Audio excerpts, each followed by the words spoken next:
எல்லோருக்கும் வணக்கம் நேயர்களே. சற்று முன் பார்த்தீங்கன்னா யோகி பாபு ஒரு பேட்டி கொடுத்துருக்காரு, ஒரு விஷயத்த சொல்லியிருக்காரு. ரொம்பவே சிம்பிளாக ஜெயம் ரவினா யார், அவரை பற்றிலாம் நீங்கள் யாரும் எதுவும் பேசக்கூடாது அப்படின்னு ஆரம்பித்த அவர் பல அதிர்ச்சிகரமான விஷயத்த சொல்லியிருக்கிறாரு. ரொம்ப முக்கியமாக பார்த்தீங்கன்னா குஷ்பு போன்ற பல பேரை ரொம்பவே காட்டமாக விமர்சிச்சிருக்கிறாரு. இன்றைக்கி இந்த ஒரு குறிப்பிட்ட வீடியோ மிக பெருமளவுக்கு பரபரப்பாக போயிட்டுருக்குது. எல்லாருமே யோகி பாபு இப்படியெல்லாம் பேசுவாராங்கிற மாதிரி அதிர்ந்து போய் ஷேர் பண்ணிகிட்டு இருக்கிறாங்க. அப்படி யோகி பாபு என்ன சொன்னார், ஜெயம் ரவி குறித்து, குஷ்பு குறித்து பல ரகசியங்களை உடைச்சிருக்காரு. அதெல்லாம் என்ன அப்படிங்கிறத இந்த வீடியோ டீட்டெயிலாக தெரிஞ்சுக்கலாம். வாங்க வீடியோக்குள்ளே போகலாம். நீங்கள் நம்முடைய சேனலுக்கு புதியவராக இருந்தால் மறக்காம சப்ஸ்கிரைப் பண்ணுங்க.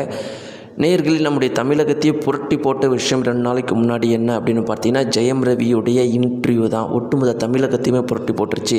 அதே மாதிரி இன்றைக்கி பல பேருக்கு ஒரு மிகப்பெரிய பாடத்தை கற்றுக் கொடுத்துருக்குது. வாழ்க்கையில் நல்ல மனைவி ரொம்பவே முக்கியம். எவ்வளோ திறமை, எவ்வளோ அறிவு நம்மக்கிட்ட, எவ்வளோ தொலைநோக்கு பார்வை, இந்த மாதிரி எதுவுமே இருந்தாலும் நல்ல மனைவி அமையலனா எல்லாமே வீணாக போய்டும், வாழ்க்கையே வீணாக போய்டும் அப்படிங்கிறது ஜெயம் ரவி அவர்கள் மூலமாக நம்ம தெரிஞ்சிக்க வேண்டிய விஷயமா இருக்குது. ஏன்னா மொத்த கோலிவுட்லேயே ரொம்ப நல்லவராக இருக்கிறாரு. அவ்வளோ திறமை, இத்தனைக்கும் அவ்வளோ ஒரு ஹேண்ட்ஸமான நபர். ஏன்னா நாம் எல்லாருமே பொதுவாக என்ன நினைப்போம் அப்படின்னா, ஹேண்ட்ஸமாக இருந்தால் பொண்ணுங்க நமக்கு உண்மையாக இருப்பாங்க அப்படின்னு நினைப்போம். அப்படி இருந்த ஒரு நபராக ஜெயம் ரவி அவர்களையே அவர் நல்லவராக வெகுளியாக இருந்த ஒரே ஒரு காரணத்துக்காக அவரை ஏமாற்றி இன்றைக்கி அவருடைய வாழ்க்கையில் எதுவுமே இல்லாத 45 வயசில் உட்காந்துட்டு இருக்கிறாரு. இதை விட ஒரு சோகமான விஷயம் ஒருத்தருக்கு இருக்காது.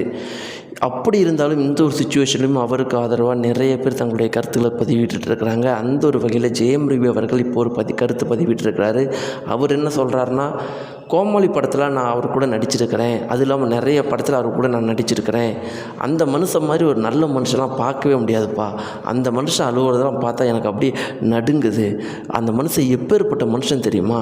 இங்கே நிறைய பேர் அவரை கேவலப்படுத்துகிறீங்க.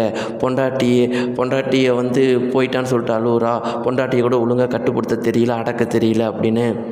அந்த மனுஷன் எவ்வளோ நல்லவன் தெரியுமா? யாரையும் சின்னதாக தப்பாக கூட பேச மாட்டான். எங்களுக்கெல்லாம் ஒழுக்கத்தை சொல்லிக் கொடுப்பான். இன்றைக்கி நடிகர்கள்லாம் என்னென்னமோ பண்ணிகிட்டு இருக்கும்போது 20 வருஷமாக இந்த மனுஷன் இந்த ஒரு ஃபீல்டில் இருந்துட்டு யாருக்கும் கெடுதல் பண்ணல, எந்த ஒரு பொண்ணுகிட்ட தப்பானது கிடையாது. அவரெல்லாம் யாரும் விமர்சனம் பண்ணுறது கூட தகுதி இல்லை. அது இன்றைக்கெலாம் நிறைய பெரிய பெரிய சீனியர் ஆர்டிஸ்ட்லாம் அவர் தப்பாக பேசுகிறீங்க. உங்களுக்கு தெரியுமில்ல அவனை பற்றி.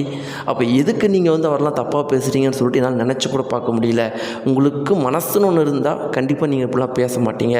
ஏதோ ஒரு காரணத்துக்காக அதெல்லாம் பேசுகிறீங்க. அதெல்லாம் எனக்கு ஒன்றும் என்ன புரியலன்னு ரொம்பவே ஆதங்கப்பட்டு நேயர்களே யோகி பாபு பேசியிருக்காரு. இதை பற்றி உங்களுடைய கருத்து என்ன? யோகி பாபு சொல்கிறது எந்த அளவுக்கு நியாயம் அப்படிங்கிறதும், ஜெயம் ரவி அவர்கள் வாழ்க்கையில் என்ன தப்பு பண்ணார், எதை சரி பண்ணியிருந்தால் இன்றைக்கி இப்படி இருந்திருக்க மாட்டார், இனி என்ன பண்ணணும் அப்படிங்கிறதையும் மறக்காமல் கீழே கமெண்ட் பாக்ஸில் தெரிவிங்க. நன்றி.